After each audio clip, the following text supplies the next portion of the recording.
It's election day across mid-Michigan and in several local communities. A lot is on the line. Small elections with some very big implications. Good evening. I'm David Andrews. And I'm Ann Emmerich. People are heading to the polls to make their voices heard in many special elections across mid-Michigan. Those elections include a $10 million public safety millage in Eaton County. The Eaton County Sheriff says if the millage fails, it will have to cancel its contracted road patrols, which does include Delta Township. Also on the ballot in Clinton County, a $99 million bond proposal to remodel school buildings in St. John's.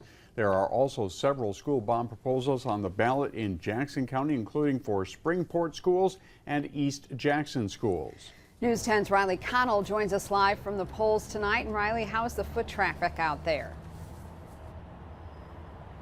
Yeah, hey, Ann and David. Well, the foot traffic has still been pretty light now that people are out of work. There are a few more people coming in and out, but you can see the parking spots reserved for voters here in Delta Township are mostly empty. Now, that's because despite their name, special elections don't always get as much attention from voters as those primary, midterm, and general elections do. But despite how many people come out for the polls, from Delta Township to Jackson County, local governments still have to foot the bill to make these elections happen.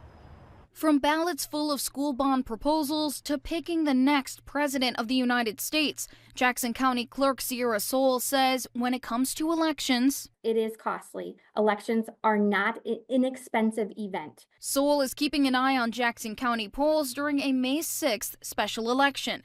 She says these kinds of elections come with little fanfare and low turnouts, but the price tag is the same to meet election requirements. We are required to have at least 3 election inspectors at every polling location. At least from the county's perspective, we're looking at over $15,000, and that doesn't include salaries or things like that. Sowle says that cost burden could be lifted if the August primary election was moved to May on the same day as the special election, a change that some Michigan clerks have considered pushing for.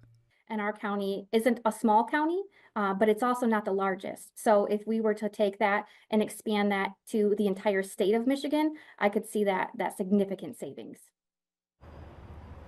Now, that $15,000 plus that Clerk Sowle is talking about is just for her Jackson County office. She says that there is a cost of several $1,000s sometimes for individual townships to run their elections as well.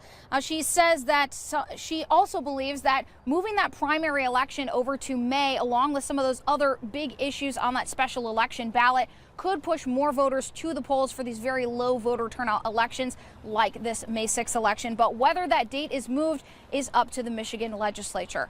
Live in Delta Township, Riley Connell, News 10. All right, Riley, thank you. If you have not made it to the polls yet, there is still time. You have until 8 o'clock tonight to cast your ballot. News 10 will bring you election results throughout the night. You can stay in the know by downloading the News 10 app or visiting WILX.com. Make sure to join us later tonight for a full recap on News 10 at 11. Looking live over downtown Lansing on this gloomy